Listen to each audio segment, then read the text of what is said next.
2024 లేదా 25లో డిగ్రీ లేదా బీటెక్ చదివారా? సాఫ్ట్‌వేర్ జాబ్ కోసం ఎదురు చూస్తున్నారా? అయితే కోడ్ జ్ఞాన్ 100 డేస్ కోర్సులో చేరండి, జాబ్ సాధించండి.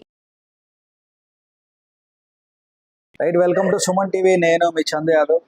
కూటమి ప్రభుత్వం వచ్చిన తర్వాత మత్తు పదార్థాలకు సంబంధించి ఎన్ని చర్యలు చేపడుతున్నా కూడా అక్రమ మార్గాల ద్వారా అది అందిన వారికి అందుతూనే ఉన్నాయి. ఆ విధంగా యువత అంతా కూడా మత్తులో జోగుతూ ఉంది.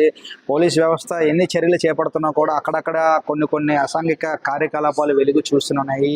సో గత కొద్ది రోజుల క్రితం నరవలో గంజాయి మత్తు సేవించి కొంతమంది యువకులు పోట్లాడుకున్నారు. అది మరవక ముందే విశాఖ మాధవధార కుంచుమామ పండగ జరుగుతూ ఉంటుంది. ఆ పండగ చూడటానికి వెళ్ళిన నాని అంటే లోహిత్ అంటారు అందరూ కూడా, ఆ వ్యక్తిని సుమారు ఒక 4-5 వచ్చి అతి కిరాతకంగా కత్తితో పొడిచి చంపేయడం జరిగింది.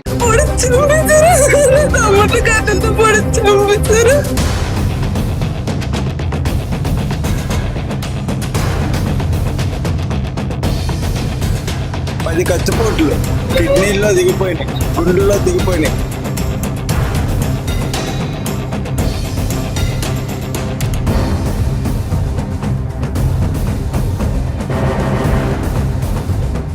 బంధువులు ఎవరైతే ఉన్నారో వారందరూ కూడా కేజ్ వద్ద రోధిస్తూ ఉన్నారు. చేతికి అందొచ్చిన తమ్ముడు ఈరోజు మా మధ్య లేకుండా పోయాడు, పండగ చూడటానికి వెళ్ళాడు, కానీ ఇంతలోనే ఇలా జరిగిందంటూ కూడా రోధిస్తూ ఉన్నారు. అసలు ఏం జరిగిందో నాని బంధువులు ఉన్నారు, ఎవరైతే రోహిత్ బంధువులు ఉన్నారో వారిని అడిగి మరిన్ని విషయాలు తెలుసుకునే ప్రయత్నం చేద్దాం.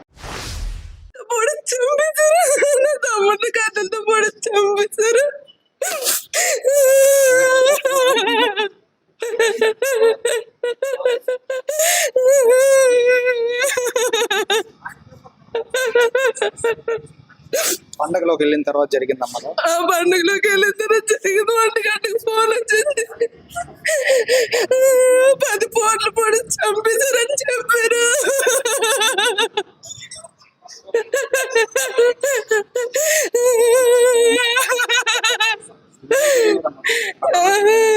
అదేం తెలియదండి. మా పిన్ని 1 గంటకి ఫోన్ చేసి చెప్పింది, ఇలా బాబుకి పొడిస్తారు రండి అనేసి.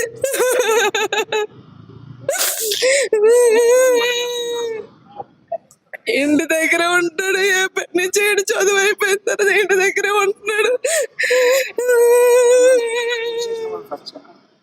వాళ్ళ ఫ్రెండ్స్ ఏం కాదు,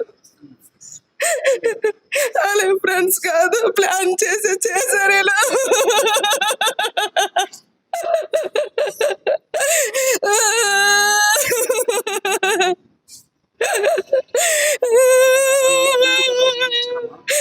కంప్లైంట్ ఇస్తున్నారంట.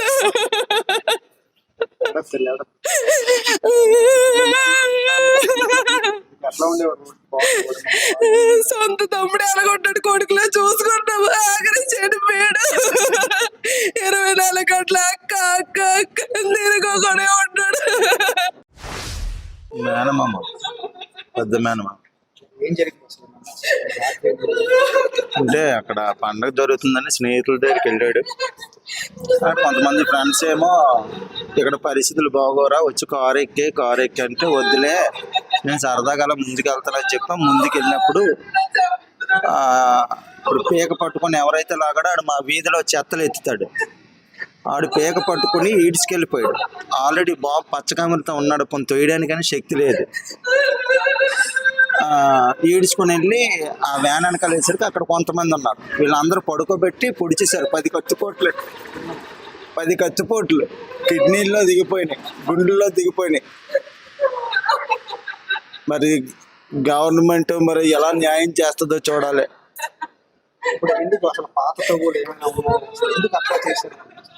మరి ఆ సంగతి నాకు తెలియదు. ఇప్పుడు ఎవరైతే పీక పట్టుకుని ఈడ్చుకుని వెళ్ళాడో ఆడికి అన్నం లేకపోతే ఈడే తీసుకెళ్ళి అన్నం అది పెట్టేవాడంట. భోజనాలు అక్కడ కుర్రోళ్ళందరూ చెప్తున్నాడు. ఈ నాయని కూడా ఎవరైనా తిరగబడతా తప్ప స్వతహాగా వెళ్ళి గొడవలు పెట్టడు. ఆ రకంగా గొడవలు వచ్చాయి.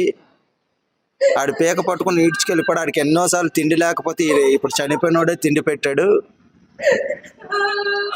కనీసం వాడి విశ్వాసం లేకుండా కూడా అలా చేశాడు అని చెప్పి వాళ్ళ స్నేహితులందరూ చెప్తున్నారు. వీళ్ళు ఇప్పుడు ఎవరైతే చంపేశారో బ్యాక్ పట్టుకుని సీసీ ఫుటేజ్ వచ్చింది బయటకి, పట్టుకొని తీసుకెళ్ళిన తర్వాత పడుకోబెట్టి, కారు కాదు అది వ్యాన్ ఏదో ఉంది అక్కడ, ఆ వ్యాన్ దగ్గర పడుకోబెట్టి పొడిచేశారు.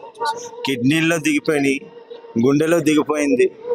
ఆ రెండిట్లో అవ్వకపోతే సన్నంగా ఉన్న కొద్దిగా మ్యాన్ పవర్ ఉన్న వ్యక్తి ఆ అబ్బాయి లేచి ఉన్నాం, కానీ అసలు పార్టీలోకి అది కత్తి తగలడం వల్ల తెల్లవారు 5 గంటల వరకు కూడా కొట్టుకున్నాడు. గింజుకొని 5 గంటలప్పుడు చనిపోయాడు. ఆ పిల్లల్ని ఎత్తుకొని పెంచిన పిల్లలు ఇప్పుడు 20 సంవత్సరాలండి. 20 సంవత్సరాలు. తండ్రి ప్రేమ లేదు, తల్లి అంటే ఏదో అలగలగుండాలి పెంచుకొచ్చింది.